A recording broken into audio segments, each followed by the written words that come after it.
నీట్లో మంచి ర్యాంక్ రాని విద్యార్థులకు బెస్ట్ ఆప్షన్ సిఎస్ఈఎంఏ కోర్సులు అడ్మిషన్స్ జరుగుతున్నవి. ఇప్పుడు ఉన్న వాళ్ళలో ట్రెండింగ్ ఫాస్టర్స్ ప్రేయర్ బాగా చేస్తారు, వెళ్తే చాలా బాగుంటుంది అనుకున్న వాళ్ళలో మీరు కూడా ఉన్నారు. మంచి గుర్తింపు వచ్చింది. బ్రదర్ అనిల్ గారు అండ్ మీరు ఎలా ఉంటుంది సార్? అంటే కేఏ పాల్ గారు కూడా ప్రజాశాంతి పార్టీ అని ఒకటి పెట్టారు. ఆయన కూడా ఒక ఫాస్టర్ నుంచి వచ్చారు కాబట్టి ఆయన పార్టీ, ఆయన సిద్ధాంతాలు, ఆయన వ్యక్తిగతం మీద కామెంట్ అని చెప్పను కానీ he is not anymore connected with religious activity. ఆయన అంబిషన్ అంతా రాజకీయాలే ఫ్రమ్ డే వన్ నుంచి. ఇప్పుడు ఇంతకు ముందు ఆఫ్ కోర్స్ పెద్ద సేవకుడు, గొప్ప సేవకుడుగా పనిచేశారు. గుర్తింపు ప్రపంచవ్యాప్తంగా గుర్తింపు వచ్చింది. యుఎస్ ప్రెసిడెంట్ తర్వాత సొంత విమానాలు ఎవరికైనా ఉన్నాయంటే అది ఆయనకే. ఆయనకి మొన్న నా ఫ్రెండ్ పంపించాడు ఒక వీడియో, పీస్ మిషన్ అని ఒక ఎయిర్ క్రాఫ్ట్ మెక్సికో దగ్గర తుప్పు పట్టిపోయి గరాజ్లో ఉన్నదండి. ఆయనదే కదా అది? ఆయనదే. అది చాలా బాధ కలిగింది. అంటే ఏ స్థాయిలో ఉండే వ్యక్తి ఇప్పుడు ఏంటి సార్ రీజన్ ఏంటి? ఐ హ్యావ్ నో ఐడియా అండి, ఆయననే అడగాలి మీరు. రాజా గారి అంబిషన్ అంటే ఏమని చెప్తారు? సర్వ్ ద కమ్యూనిటీ అండి, irrespective of cost, creed are religion.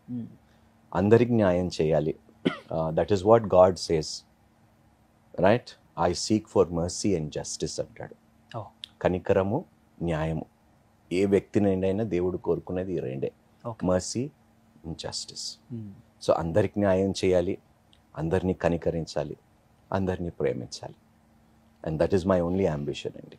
అంటే నాన్న బ్రాహ్మణ్, ఎస్, సనాతన ధర్మాన్ని నమ్ముతారు, అమ్మ క్రిస్టియన్. దీన్ని నమ్ముతారు, రెండింటిని నమ్ముతారా? ఇప్పుడు లేకపోతే ఇప్పుడు ఏదైనా మార్పులు చేర్పులు? ఏదైనా మంచి చెప్తే దాన్ని నేను పాటిస్తాను, irrespective of religion are what ever it is. మంచి అనేది భగవంతుడి నుంచే వస్తుందండి, చెడు అనేది మనం సృష్టించుకున్నది. అంటే ఎవర్ లాస్టింగ్ అంటారు కదా సనాతన ధర్మం. ఆల్రెడీ ఉదయనిధి స్టాలిన్ కూడా కామెంట్ చేశారు దాని మీద. అది వెరీ అన్ఫార్చునేట్ అండి, వెరీ అన్ఫార్చునేట్. బట్ ఆయన వ్యక్తిత్వానికి అది తెలియాలి. ఎందుకు ఇప్పుడు we are not here to hurt somebody's sentiments అండి, రైట్? అనవసరంగా రాజకీయాల కోసము వర్గాల్ని రెచ్చగొట్టవలసింది. అదే అంటున్నానండి, మీ మాట your word at the end of the day. Roshan, నేను చెప్పేది ఏమిటంటే బైబిల్లో కూడా ఒకటే, నీ మాటలు మృదువుగా ఉండని అంట. నువ్వు ఎప్పుడు మాట్లాడాలో తెలుసా? బైబిల్ ఏం చెప్తుందంటే, నీవు మాట్లాడిన దాని వలన ఎవరికైనా మేలు కలిగితే మాట్లాడు, నీ మాట వలన ఎవరికైనా మంచి జరిగితే మాట్లాడు, వాడు ఎంకరేజ్ అయితే నీ మాటల వలన మాట్లాడు, లేకపోతే నోరు మూసుకో. This is what the Bible says. అంటే ఇప్పుడు ఈ గరికపాటి గారు వీళ్ళ సిద్ధాంతాలన్నీ కూడా, ఒకడెవడైనా నిన్ను అన్నాడు అంటే వాడి పాప నాడు పోతాడు అంటే నువ్వు చేతగాని వాడివి అనే వాళ్ళవి కూడా ఎక్కువ ట్రెండ్ అవుతున్నాయి కదా. అదే అంటున్నానండి, అసలు ఎందుకు ఎవరైనా పోవాలని మనం ఎందుకు ఆలోచించాలి? ఒకడు బాగుండాలి అనేది మనం ఆలోచించాలి, అందరూ బాగుండాలి. అదే కదండి, ఇప్పుడు నువ్వు బాగుంటే 10 మంది నీతో పాటు బాగుపడతారు.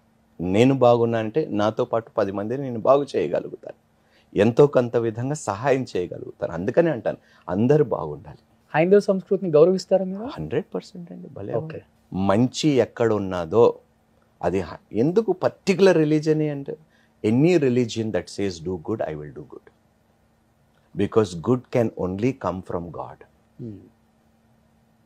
Good can only come from God. మంచికి మతాన్ని అని పేరు పెట్టడం దౌర్భాగ్యం రోషన్. కానీ క్రిస్టియానిటీ అది ఎక్కువ జరుగుతుంది అనేది ఒక ఎక్కడ అపవాదమా, లేకపోతే ఎక్కడ జరగటం లేదు? ఇప్పుడు హిందూస్ని ఎక్కువగా కన్వర్ట్ చేస్తున్నారు, డబ్బులు ఇస్తామని, లేకపోతే మంత్కి గ్రాసరీ ఇస్తామని చెప్పాను రోషన్. ఇప్పుడు అమ్ముడు పోయేవాడికి మతం లేదు రోషన్. అమ్ముడు పోయేవాడికి ప్రలోభాలకి గురయ్యి వాడు అమ్ముడు పోతున్నాడంటే వాడికి ఏ మతం లేదు.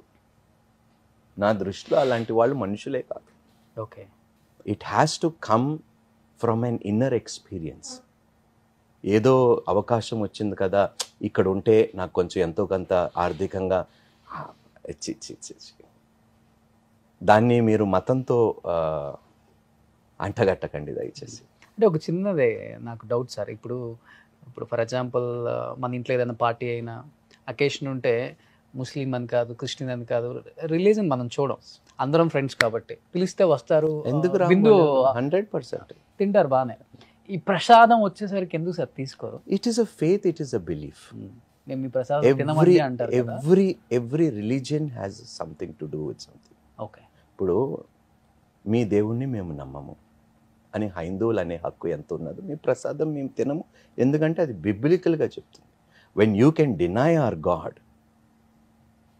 Don't you think that when you deny and say we don't believe in your God, we respect your belief, right? We don't accept Jesus Christ as God, we respect that, right? That is your faith, that is your belief, that is your conviction. We don't eat anything that is offered to idol అనేది మేము నమ్మితే ఎందుకు అంత కష్టము? ప్రతి మతానికి ఒక ideal ఉంటుంది, ఒక ఐడియాలజీ ఉంటుంది, రైట్? ఒక సిద్ధాంతం, ఒక పద్ధతి ఉంటుంది. Respect everything. అర్థమైంది కదా? ఇప్పుడు బ్లడ్ డొనేషన్లోని ఎవరు బ్లడ్ అక్కడ మతం అక్కర్లేదు, అవుతుంది, బతకాలంతే, అంతే అంతే. అందుకనే అంటున్నాను, ఇప్పుడు ఈ వాట్సాప్ యూనివర్సిటీస్ ఎక్కువైపోయాయి. మీరు మతం గురించి మాట్లాడుతున్నారు కానీ రోషన్, మీరు మాట్లాడవలసింది ఈ వాట్సాప్ యూనివర్సిటీస్ ద్వారా మీరు యంగ్ మైండ్స్ని కరప్ట్ చేసి పాలిటిక్స్ కోసము కులాలు మనుషుల మధ్యలో చిచ్చు పెడుతున్నారే, మతం కన్నా భయంకరమైనది అది. దాన్ని ఎవడు ప్రశ్నించడు. రాజకీయాల్లో ఎక్కువ అయిపోయింది కదా సార్. భయంకరంగా ఎట్లా రెచ్చగొడుతున్నారు, ఒక్కరి మీద ఒక్కరు తిరుగుబడేలాగా చేస్తున్నారు ఈ వాట్సాప్ యూనివర్సిటీస్. దానిని ఎవ్వరు ఖండించరు. కానీ దేని గురించి మనం మాట్లాడుతున్నాము? ప్రసాదం గురించి మాట్లాడుతున్నాం. దేనివల్ల నష్టం కలుగుతున్నది? నేను ప్రసాదం తినకపోవటం వల్ల నష్టమా, లేకపోతే రెచ్చగొట్టడం వల్ల నష్టం కలుగుతున్నది? ఎందుకు వీటి గురించి ఆలోచించరు? అందుకనే అంటున్నాను నేను, మనుషులు దే హ్యావ్ బికమ్ మ్యానిపులేట్ చేసేసింది ఈ మీడియా, ఈ పొలిటికల్ స్ట్రాటజిస్టు, ఈ వాట్సాప్ యూనివర్సిటీస్ వచ్చి వాళ్ళకి డబ్బులు ఇచ్చి మీరు చెయ్యండిరా, రెచ్చగొట్టండి, ఫేక్ న్యూస్ పెట్టండి. ఇప్పుడు ఫేక్ న్యూస్ వలన ఎంతమంది ప్రాణాలు పోలేదు మీకు తెలుసు, మీడియాలో ఉన్నారు మీరు. అండ్ అది ఎంత మాకన్నా ఎక్కువ మీకు రియాలిటీస్ మీరు ఇంకా దగ్గరగా ఉంటారు, ఫ్యాక్ట్స్ మీరు దగ్గరగా ఉంటారు. కానీ బికాస్ ఆఫ్ సర్టన్ రెస్ట్రిక్షన్స్ మీరు అన్ని ఫ్యాక్ట్స్ బయట పెట్టలేరు, ఎందుకంటే పొలిటికల్ ఆపరేషన్ మీకు ఉంటుంది, పొలిటికల్. మాకు అది లేదు, అందుకని మేము స్వేచ్ఛగా ఏదైనా మాట్లాడేస్తాం. అదే చెప్తుంటారు, 75 సంవత్సరాలైనా కానీ ఇండియా ఎందుకు వెనకబడి ఉంది అంటే ఇండియా వెనకబడలేదు, మనం వెనకబడి ఉన్నాం కాబట్టి ఇండియా వెనకబడినట్టు కనపడుతుంది. నేను ప్రపంచంలోని ఇలాంటి దేశం ఎక్కడ లేదు రోషన్. అంటే నేను అన్ని దేశాలు తిరిగాను, ఇలాంటి దేశం ప్రపంచంలో ఎన్ని తరాలు వచ్చినా కూడా భారతదేశం లాంటి దేశం ప్రపంచంలో ఎక్కడ ఉండదు. మనం ఏ కంట్రీకి పోయినా బతకలేము, కష్టం.